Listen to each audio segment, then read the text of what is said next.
I'm really tired, guys, and I have the Captain Planet theme song stuck in my head for some reason. I don't know. What's up, witches? It's me. I just wanted to sit down and make a quick video. Over the last couple months, I have been doing my pagan book reviews, and so I didn't do one for... What month are we in? May? I didn't do one for March or April because honestly, they were both just crazy busy, hectic months between work and just trips that I had to take out of town a couple weekends. I didn't have quite as much time to just sit down and read a book as I would like. But there were two books on my reading list that I tried to focus on over the last 2 months or so. Anyway, so over the last 2 months, I did try to make time to focus on getting through at least 2 books on my list so that I could sit down and try to film some type of book review video for you. So we'll say that this is for March and April. And so the first book that I'll talk about I have as a paperback, and then the second one I got as an ebook.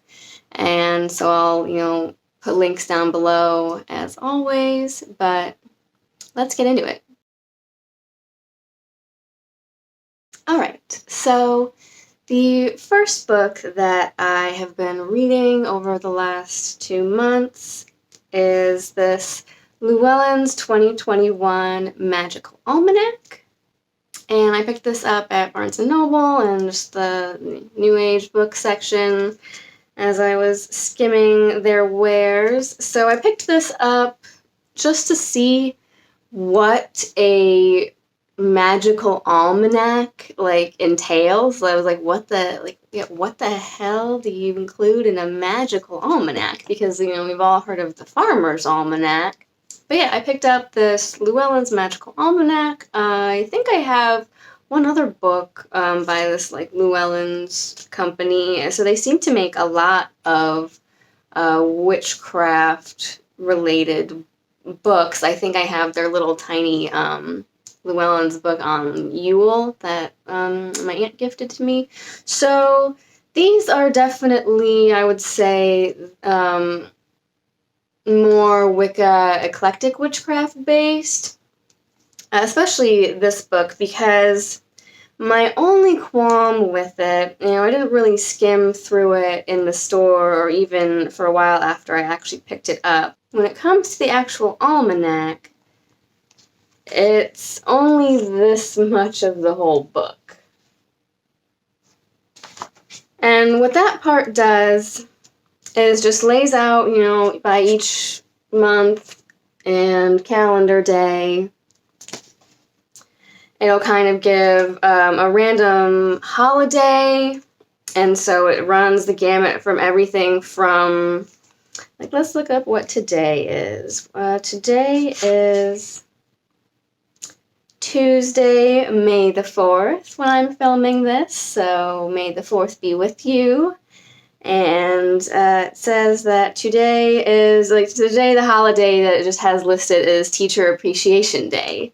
And so you'll have, Orthodox Easter, the first was Beltane May Day, and then, the 5th it has Cinco de Mayo, so it kind of just runs the gamut from everything from, it has a Japanese holiday on for one of these, and you'll see, Roman holidays, regular Christian, Orthodox holidays, and then just even modern holidays like Teacher Appreciation Day and things like that. So it has that, and then it gives the phase of the moon and what astrological sign the moon is in for that day, and then it will also give you a color and incense to correspond with each day.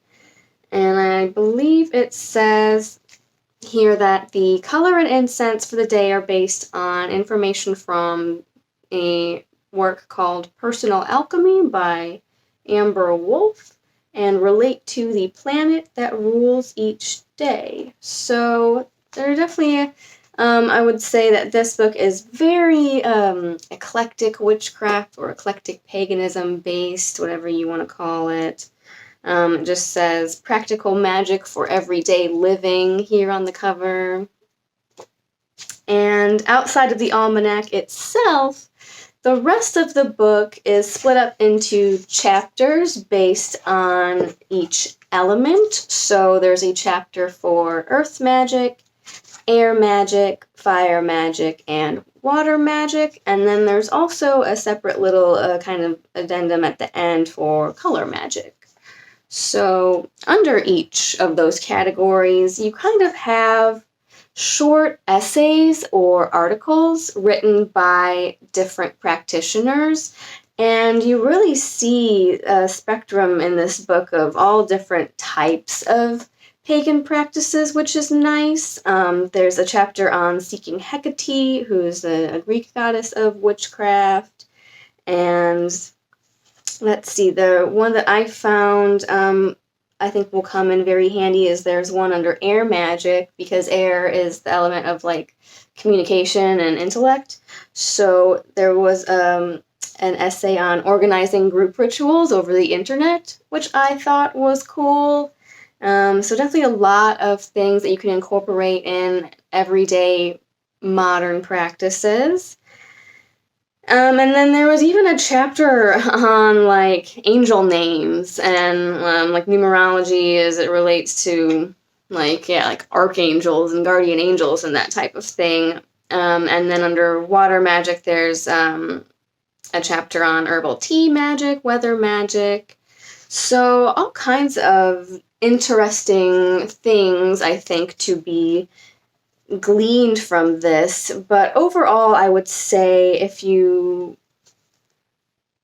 there's something in here specifically that you think might appeal to you or that you want to read, pick it up. But otherwise, there's a couple different things in here, different rituals or like meditation ideas that it gives that I might try. There's one for like grounding and centering using your five senses, like Kundalini tantric serpent rising rituals or like connecting with the axis mundi, that type of concept. So different ways to ground, different types of rituals. Under fire magic, there's a chapter called Tales of a Brigidine Flame Tender. So we have Celtic goddess Brigitte in there. So there's definitely a lot of different things to take away from this book. So I would say it's really cool in terms of just being very inclusive, and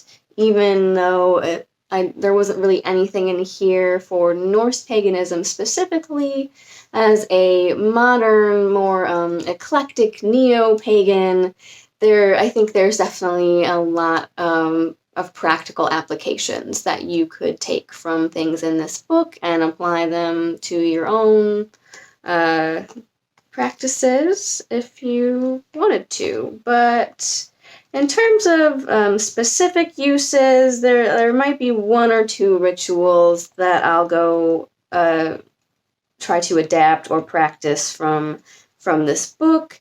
And having like a magical almanac is an interesting concept, but I wish they had kind of expanded on and built upon that aspect of it more, because that's more what I was looking for with a book called an almanac. So I was a little bit disappointed that the almanac itself was a little bit simplistic and not a very large portion of the book itself. So it's cool to have kind of like a witchy calendar, but I wish they'd gone I wish that there was more. I just wish there was more. So I guess I will give this like 3 out of 5 stars. But the next book I want to talk about I got as an ebook, and so I just have it on my Kindle, and it's actually 2 books, and I believe this one that I read might be the second one that this author published, but I don't think it really matters which order you read them in. So the first one that I read was a book called Teutonic Religion by Kveldulf Gundarsson. And then there's a second ebook that I purchased by the same author called Teutonic Magic. So I figured I would read the religion one first, and I was going to try to read them both at the same time and review them both. But there was a lot of things that intrigued me about the Magical Almanac, so I wanted to kind of get that one out of the way first, especially since it's like a hard copy book, and that was just kind of something I could read when I want to take a break from reading stuff on my phone, which I need to make a better habit of doing. But I really liked this book. Teutonic means like Germanic or Anglo-Saxon. Like the Teutons was a Roman name for some of those tribes that, lived in the region now called like France and Germany. So back in the day, they referred to that as Gaul and Germania, and there were many different tribes of peoples inhabiting those regions, and they all had different names. One of them was the Teutons, and so this book was more of a focus on Anglo-Saxon and Germanic beliefs and traditions. But as someone who, A, has that heritage, and B, this book does talk about the same pantheon of gods as the Norse, but it just uses the Germanic or Anglo-Saxon names. So instead of Odin, you'll see Wotan or Woden, and then instead of Frey and Freya, they are referred to as Froing and the Froa, because Freya just means the lady, and that's where you get the current German title, Frau, for a high status or woman, is actually from her name. So fun fact. So yeah, you'll see the same pantheon of deities and the same myths and cosmology being explained and referred to in this book, but it kind of introduced a different lens on it, so to speak. So for the most part, it was just kind of pulling from the same information that we have from the Eddas, and especially with the Germanic and Anglo-Saxon people, the Saga of the Volsungs, the Nibelungenlied is a big deal. But what I really liked about this book is it's a little bit dense and dry, because it's just kind of going over the historical beliefs and practices and what we know anthropologically, archaeologically, that these people may have believed or practiced in regards to these deities, but it really just gives a good breakdown of, like, it starts off going over the whole concept of the creation of the world and like Norse Germanic cosmology. It gives a breakdown of the Aesir and Vanir, or in this book, the Aces and the Wanes, and it even goes, within each chapter, and gives you a little bit of a summary on each god and goddess within those pantheons, and then from there it kind of goes on to like what everyday religious practices might have looked like among those peoples, in terms of, what was their concept of family? What was their concept of, like, the tribe, the people? Who, in terms of, like, the Norse mythology, would have been referred to as, like, the Innengard, the people who lived within the walls, and then the people who lived outside the walls, like Innengard and Utgard. So it gives some very interesting... I don't know. I found it very useful and informative as someone who is interested in Northern traditions in general. So not just, Norse Scandinavian specifically, but, also the Germanic, Anglo-Saxon, Danish, Frisian, and then, kind of going up around the North Sea to them as the Anglo-Saxons kind of invaded British Isles. They took their beliefs and practices with them there.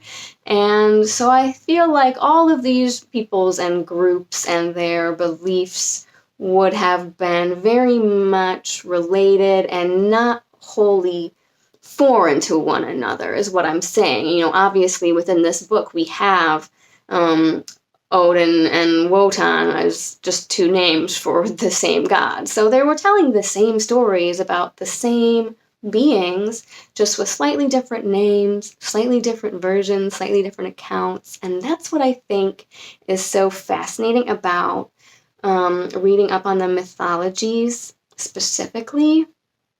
And why I love comparative mythology so much is because, especially as it relates to Norse mythology and deities, there's so much that was lost. There's so much that we don't know and may never know.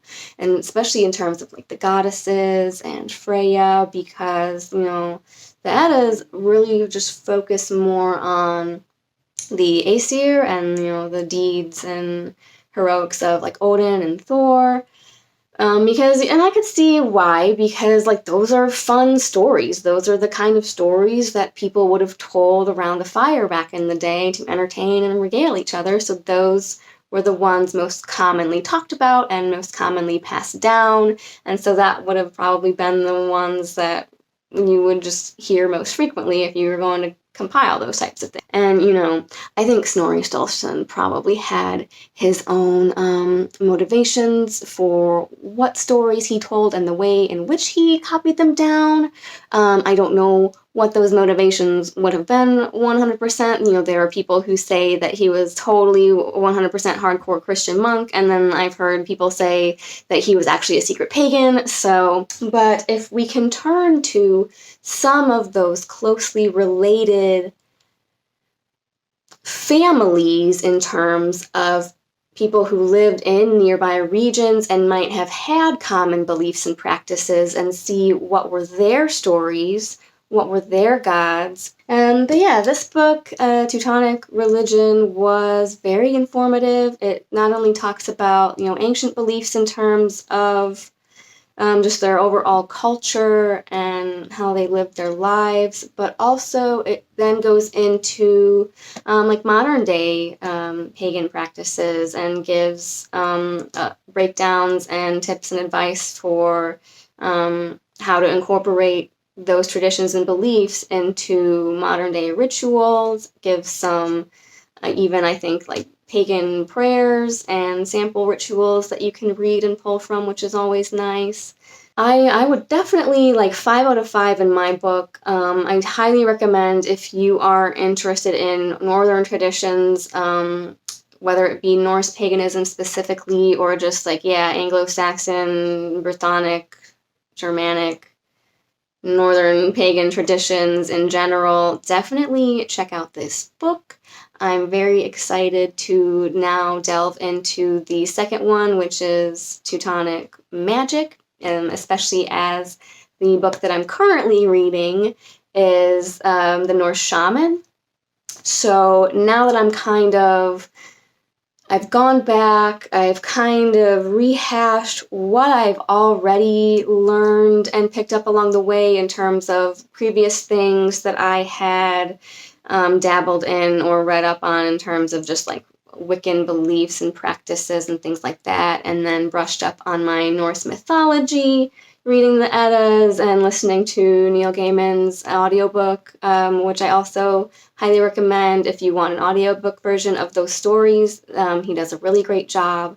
If you're looking for a good, comprehensive, in-depth basis for Norse and Teutonic deities and religion and worldview, definitely highly recommend you pick up that book, which is Teutonic Religion by Kveldulf Gundarsson. I want to say I did like Google this author because a lot of times, especially when you see books with like a Norse pagan name attached to it, It might be a pen name or a pseudonym, so I usually try to at least do a brief Google search on authors to suss them out and see if they're on the level in terms of, you know, hashtag heathens against hate. We don't want any of that clouding our perspective and our judgment where this faith is concerned. So the little, you know, that we could find on like Wikipedia or the internet. What I'm trying to say is I don't think he's a racist. I Google names and try to do some research on the authors and see